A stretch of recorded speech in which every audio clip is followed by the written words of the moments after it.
All right, I want to start this out by just talking a little bit about online education.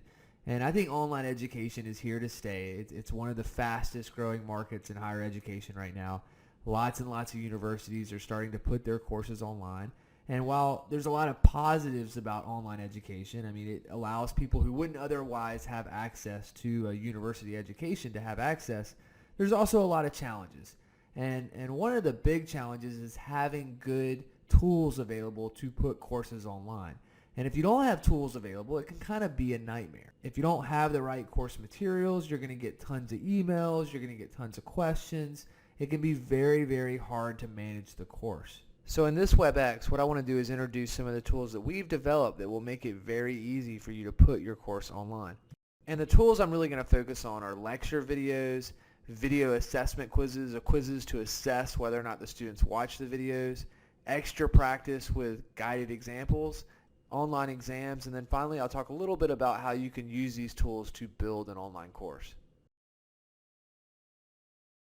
So I'm in my online class that I created in Connect, and the way we approach this project is we developed a video lecture for every single learning objective in the book. So we have about around 100 videos for the financial text, and they're completely comprehensive. They cover everything in the book. And these videos can be assigned just like any other Connect assignment. So you can see I have this thing organized into 7 one-week modules. This is a 7-week online course, so I have 7 modules. And if you want to open up one of these modules, you can see Module 6. I have all the different lecture videos that the students can watch. And to give you guys kind of an idea what these videos look like, let's look at one of them. Let's look at the video on double declining balance depreciation. And as you'll see in these videos, we try to tie concepts together. So this video follows a video on straight line depreciation. So we kind of start the video by reviewing straight line depreciation, and then we kind of show how double declining balance depreciation is different. All right, in this video I want to continue our discussion of depreciation, and we know depreciation is the process of allocating a cost over time or expensing an asset over time. And when we're doing that, we're going to follow the matching concept or the matching principle. And what I mean by that is the way we allocate that cost should match the revenues generated by that asset. So if that asset generates an equal amount of revenue each year over the useful life of the asset, then we should depreciate an equal amount each year over the useful life of the asset. So to make that a little more clear, let's look at this example. And it says, assume Your Ride Incorporated paid $24,000 to purchase a taxi. It says the taxi has a $4,000 salvage and a 4-year life. So we got a $24,000 taxi, a $4,000 salvage value, and we think that it's going to be useful to us for 4 years. Okay, let's assume that we're going to be able to generate $20,000 a year in revenue with this taxi. So in year 1, we think we're going to earn $20,000 in revenue with this taxi. In year 2, we think we're going to earn $20,000 in revenue. In year 3, we believe we'll earn $20,000 in revenue. And in year 4, we'll also earn $20,000 in revenue with this taxi. So notice that these revenues follow a straight line. So this line represents the revenues earned with the taxi. So we're going to earn $20,000 a year. And so if these revenues follow a straight line, which means that we're earning an equal amount of revenue with this taxi over the useful life or over the 4 years, then it makes sense to take an equal amount of depreciation expense. So we'd use the straight line method, and we looked at that in the last video. And so to calculate depreciation expense with the straight line method, we just take the cost of $24,000, we subtract out the salvage value of $4,000, and we divide it by the useful life, which is 4. And that would give us $5,000 a year. So we would depreciate this taxi $5,000 a year. So we depreciate $5,000 in year 1, $5,000 in year 2, $5,000 in year 3, and $5,000 in year 4. So my depreciation expense is also following a straight line. This is my depreciation expense. So notice that my depreciation follows the same pattern as my revenues. It's matching my revenues. Your Ride is earning revenues equally over the 4 years, and so it's depreciating its asset, this taxi, equally over the 4 years. All right, but what if we had an asset where it didn't generate equal revenues over its useful life? Maybe it generated a lot of revenues early in its life and then less revenues later in its life. So maybe we want to make a movie and we need a camera to record the movie. So let's say instead of buying a taxi, we buy a $24,000 camera. Okay, we expect a lot out of this movie, and we think in the first year it's going to be out in theaters and we're going to be able to generate $25,000 in revenues from this movie. And in the second year, it'll be out of theaters, so we don't expect to generate as much revenue, but it'll still be available on demand and by DVD and other sources, so we'll be able to generate some revenue. And maybe we think in year 2, we'll be able to generate $17,000 in revenue. And then by year 3, a lot of people have already seen the movie, so our sales are going to go way down, but we still should generate some revenue from it. So maybe by year 3, we think we'll generate around $11,000 in revenue. And then by year 4, almost everyone has seen it. There may be a few people who haven't seen it, but we only think we'll be able to generate around $5,000 in revenue in year 4. So notice the pattern that my revenues are following. This movie is going to generate a lot more revenue in year 1 than it is in year 4, and the revenues are going to decrease each year. So for this camera that I'm going to use to record this movie, I need to pick a depreciation method that matches this pattern of revenues. So I need a method that depreciates a lot of the camera early in the life and then less of the camera later in the life. So let's just say that this camera, it costs $24,000. Let's assume that it still has a $4,000 salvage, and let's still assume that it's only going to be useful to us for 4 years. So what I'm going to do is I'm going to use an accelerated depreciation method. And the accelerated method we're going to use is called double declining balance. So we're going to depreciate this camera using the double declining balance method. So let's look at how that works. All right, I'm going to go ahead and stop it there. But before we go back to the course, there's a few things that I want to point out that we did in these videos to make them effective. One of the questions I get all the time is, how do you design an online course so that students feel engaged in the course, so they feel like they're getting the same experience online as they would in a traditional classroom? And a lot of that has to do with how the videos are designed. So we made several design choices in making these videos to make students feel more engaged. One, as you notice, it's a casual, laid-back classroom feel. It feels like a lecture. Okay, it's not like lectured PowerPoint where someone's just reading to them. It's actually more like a lecture. And students respond to this. We get a lot of good feedback from students about how they feel like someone's talking to them, someone's right there. And when I created these videos, I created them, I envisioned talking to a student. Like I created them like I was sitting down next to a student and talking to them. I had that in my mind, and I think that comes across in the videos. The second thing we did is we tried to respect the attention span of the typical student, which is, as you guys know, fairly short. So all these videos, we tried to keep them to around 10 minutes long. So they don't take a long time. It's just a short video that gets the main concept across. And then finally, what we did is we work out problems. Okay, we actually go through and we work out problems. If I scroll through this video a little further into it, you can see we actually work out how you calculate depreciation using double declining balance. And we do this for all the problems and all the videos going through. We make sure that we show students how to work the problems. And for people that have been teaching accounting a long time, most people recognize that what you have to do is you have to work out problems. Students need to see problems worked out. They like to see problems worked out on the board, and that's what we did in these videos. We actually work out the problems. So even though we've worked really hard to make these videos engaging by making them casual, giving them a classroom feel, respecting the attention span of the student, and working out problems, something that really helps the student, you still need a way to assess whether or not the student understood the concepts covered in the video. So what we do is we also attach an assessment quiz to the end of every video. So we have the video, and then below each video we have an assessment quiz. And the assessment quiz is just a 5 to 10 question quiz that checks to make sure that the students understood the concepts covered in the video. And there's an assessment quiz for every single video in the text. And these quiz questions were written specifically for the videos, so they map perfectly to the videos.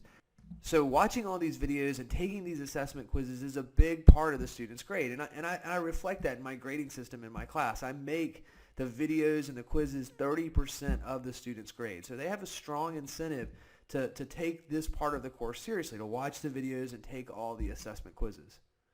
And if you look at this quiz under the instructor view mode, you can see that these quiz questions have really good feedback associated with them. So if a student misses a question, they get a very good explanation of why the answer is the way it is. And this is a great feature because it really saves, the instructors a lot of emails. I mean, you're not going to get a lot of emails about, well, why is this question B and not A? Now, these quizzes also provide constant feedback to the instructor, so you always know how well your students are doing in the class and how they're progressing. For example, if we look at this report, we can see that Cindy struggled on this assignment. Digging a little deeper, we see that Cindy only spent 7 minutes on the assignment. So maybe we need to send an email to Cindy encouraging her to take the class a little more seriously. And if it's not an effort issue, we can dig even deeper and see where the problems are occurring. Cindy's really struggling with learning Objective 5, so we could assign her some additional exercises and problems to help her get this objective. So going back to the course, the way my online courses work is I have students watch the lecture videos and take assessment quizzes each week, and I assign about 8 quizzes a week or per module. Remember, this is a 7-week condensed course, so there's a lot of material in 1 week. So I'll assign about 8 lecture videos and quizzes for the students to take, and then I also assign them some additional practice to work out that's not multiple choice. And the practice that I like to assign for online courses are the guided exercises.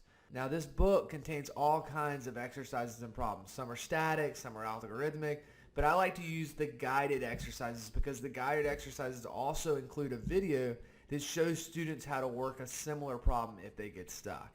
So if I click on the extra guided practice, you can see these are actual problems that students have to work out. Now, these are guided exercises, and you can see we have 19 guided exercises for Chapter 8. And so guided exercises mean that these problems also include a video of a similar problem. So if a student gets stuck, they can watch the guided exercise video. And you can see we can access that video down here by hitting hint. And you can see I have a guided exercise here that would walk students how to work a similar problem. I go ahead and play it for a second. In this exercise, we will calculate the amount to be capitalized in an asset account for the purchase of a machine. So you guys get the idea, but these guided exercises are nice because it's another feature that makes course management easier. If students have a problem, they can watch a video of someone working out a similar problem. So the lecture videos basically cover conceptual issues and they also work out problems, but the guided exercises just work out problems. They just work out connect problems. Now, on top of videos and quizzes and extra practice problems, you can also run all of your exams in Connect. You can choose the number of attempts to give students and set specific times when the exam is available. If the exam is timed, students will see a clock indicating time remaining. And with all exercises and problems in Connect, you can choose to assign algorithmic questions, so each student gets problems with different numbers. So to implement a course like this is really easy, and there's actually several ways to do it. The easiest way is just to have us copy over a pre-built course to your Connect account. So you can see this is a pre-built course, and it has all the chapters in the book, and it has all the videos with assessment quizzes attached to them for every single chapter. So you can see them all right here, and they're all set up ready to go. And all you have to do is just create the modules that you want to create. So if you go to group, add a module or add a group, and then just name it. I'm going to name this one Module 1, and then just drag the quizzes into that module. So I'll drag in Learning Objective 1, Learning Objective 1-2, and Learning Objective 1-3. And now I have 3 videos and quizzes in Module 1, and I could add as many as I wanted. And then whatever was left, you just delete, and your course is built. So you can build a course in 20 minutes. The other option allows you to customize the assignment. So you can assign them just like any other Connect assignment. So if you click on Add Assignment and then Question Bank and then select the chapter you want to work with, so I'll select Chapter 1, you can see there are 2 new options in Connect. We have video lectures and video lectures with assessment questions. So video lectures with assessments, that's where the video has a quiz attached to the end. So you can assign a video without a quiz if you want. But if you want the quiz, you got to choose video with assessments. And then you can see the videos and all the assessment questions. So where it says section break, that's the video, and then indented here all the different questions. So you can build these things and leave out a question if there's a question you don't like. Now the easiest way to organize this is by learning objectives. So if you click on the learning objective tab, you can just select the learning objective you want to cover. So I'm going to hit learning objective 1-2. And then I'm going to hit filter results, and you can see it just shows me the quiz, learning objective 1-2, and all the questions for learning objective 1-2.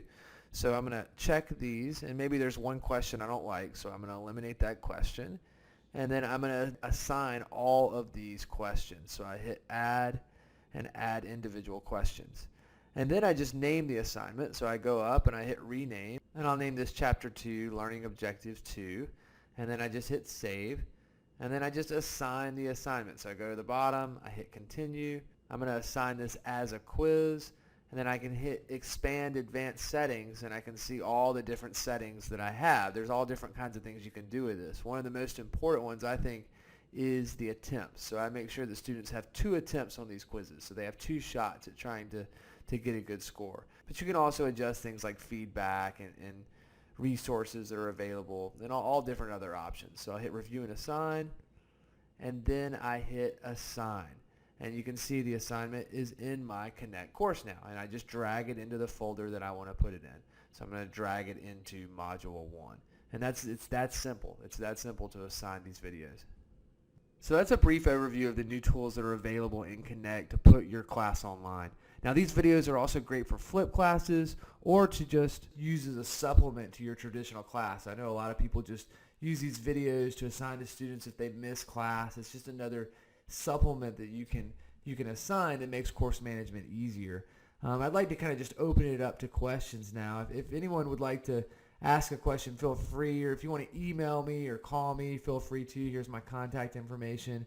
And I'm also available for conference presentations or school presentations if you'd like more information on some of the best practices for putting your course online or flipping your course. Hi everyone, it's Kyle from McGraw-Hill. Thanks for watching the presentation. After the live event, we had a Q&A session, and what you're looking at is a transcript, the most commonly asked questions during the event. So we wanted to make sure that you were able to see what occurred afterwards as well. And if you have any questions for Chris that you'd like to follow up on, please reach out to him at cte@uab.edu. I'm going to leave these up for about a minute so that you can view them. Thank you.